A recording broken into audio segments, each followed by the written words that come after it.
ពេលធាត់ក៏គេថាឲ្យយើងសម្រក់ដល់ពេលយើងស្គមហើយគេថាយើងស្គមពេកគួរតែឡើងគីឡូវិញទៅហើយនេះគឺជារូបថតរបស់ខ្ញុំណាកាលពីមុនគឺខ្ញុំឡើងគីឡូខ្លាំងមែនទែនគីឡូខ្ញុំគឺខ្ទង់60ដល់ពេលដែលខ្ញុំធាត់ហ្នឹងគឺគេនិយាយថាខ្ញុំធាត់ខ្លាំងខ្ញុំគួរតែសម្រក់គីឡូខ្លះទៅពួកអីមនុស្សស្រីយើងនៅពេលដែលយើងធាត់ខ្លាំងពេកទាំងដែលយើងនៅលីវនៅពេលដែលយើងមានគ្រួសារទៅគឺយើងហិតតែពិបាកនៅក្នុងការសម្រក់អីពេលដែលយើងមានកូនមានអីទៀតហិតតែអត់ស្អាតហិតតែឆាប់ចាស់ខ្ញុំក៏គិតថាយាយវាល្អដែរព្រោះជាការណែនាំដើម្បីឲ្យយើងហ្នឹងកុំឲ្យយើងធាត់ឬក៏លងខ្លួនធាត់ខ្លាំងពេកហើយនៅពេលដែលខ្ញុំព្យាយាមនៅក្នុងការសម្រក់ហ្នឹងជាក់ស្ដែងការសម្រក់គឺវាមិនទៅស្រួលអីហ្មងទេបងប្អូនគឺសម្ពាធផងយើងត្រូវកាត់ផ្ដាច់អាហារមួយចំនួនដែលយើងចូលចិត្តញ៉ាំនឹងផងអញ្ចឹងអាការសម្រក់គីឡូហ្នឹងគឺទម្រាំតែយើងអាចស្រកគីឡូបានដល់ចំណុចមួយដែលយើងចង់បានហ្នឹងគឺពិបាកខ្លាំងមែនទែនពេលដែលខ្ញុំចាប់ផ្ដើមសម្រក់គីឡូហ្នឹងក៏ខ្ញុំមិនមែនសម្រក់ដោយសារតែពាក្យដែលគេថានឹងដែរគឺដោយសារតែខ្ញុំខ្លួនឯងដែលខ្ញុំចង់សម្រក់គីឡូគឺខ្ញុំចង់ឲ្យខ្លួនឯងមើលទៅរៀង fit ជាងមុនមានសុខភាពល្អជាងមុនងាយស្រួលនៅក្នុងការដើរការអង្គុយការរត់សម្លៀកបំពាក់ជាងមុនពីព្រោះនៅពេលដែលយើងធាត់គឺយើងពិបាកពិតមែនប៉ុន្តែនៅពេលដែលខ្ញុំអាចស្រកគីឡូបានហើយអានេះគឺជារូបពេលបច្ចុប្បន្នរបស់ខ្ញុំពាក្យមួយដែលខ្ញុំទទួលបានទៀតហ្នឹងគឺ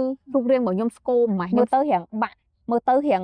មានអត់មាំដូចមុនខ្ញុំគួរតែឡើង1គីឡូឬក៏2គីឡូឬក៏3គីឡូទៀតទៅដើម្បីឲ្យមានខ្ញុំមានមាំជាងមុនមើលទៅគួរឲ្យស្រឡាញ់ដូចពេលមុនអញ្ចឹងណាចង់និយាយថាអញ្ចឹងមនុស្សដែលថាលើកមុននិងមនុស្សថាពេលក្រោយហ្នឹងគឺមិនជាមនុស្សតែមួយទេដល់ពេលអញ្ចឹងទៅបើខ្ញុំនឹកឃើញតែចេះតាមពិតទៅរូបរាងកាយរបស់យើងអត់មានណាគេអាចមកកំណត់បានទេមានតែខ្លួនយើងទេដែលអាចកំណត់បានបើសិនជាយើងពេញចិត្តជាមួយនឹងរូបរាងរបស់យើងហើយមិនថាតែយើងធាត់ឬក៏ពេលយើងស្គមទេបើសិនជាយើងពេញចិត្តជាមួយនឹងខ្លួនឯងហើយគឺអូខេហើយពីព្រោះយើងអត់អាចធ្វើការផ្លាស់ប្ដូរដើម្បីណាគេម្នាក់ខ្ញុំឧទាហរណ៍ចឹងបើយើងគប់ចិត្តដើម្បីបុគ្គល A ចឹងយើងទៅជួបបុគ្គល B ប្រកាសជាបុគ្គល B ថាយើងអត់ស្អាតអញ្ចឹងចុះហើយបើសិនជាយើងព្យាយាមដើម្បីគប់បុគ្គល B ទៀតចុះបុគ្គល C ទៀតនិយាយទៅគឺមានបុគ្គលច្រើនទៀតចឹងខ្ញុំថាមិនចាំបាច់ផ្លាស់ប្ដូរខ្លួនឯងដើម្បីនរណាគេម្នាក់បើសិនជាសម្រេចចិត្តនៅក្នុងការផ្លាស់ប្ដូរគួរតែផ្លាស់ប្ដូរខ្លួនឯងដើម្បីខ្លួនឯងពីព្រោះមនុស្សចុងក្រោយដែលសប្បាយចិត្តឬក៏ពិបាកចិត្តគឺមានតែយើងទេចឹងនៅក្នុងវីដេអូមួយនេះលើកទឹកចិត្តទៅកាន់បងប្អូនទាំងអស់គ្នាថាបើសិនជាចង់ផ្លាស់ប្ដូរខ្លួនឯងមិនថាតែចំណុចណាមួយទេគួរតែផ្លាស់ប្ដូរដើម្បីខ្លួនឯង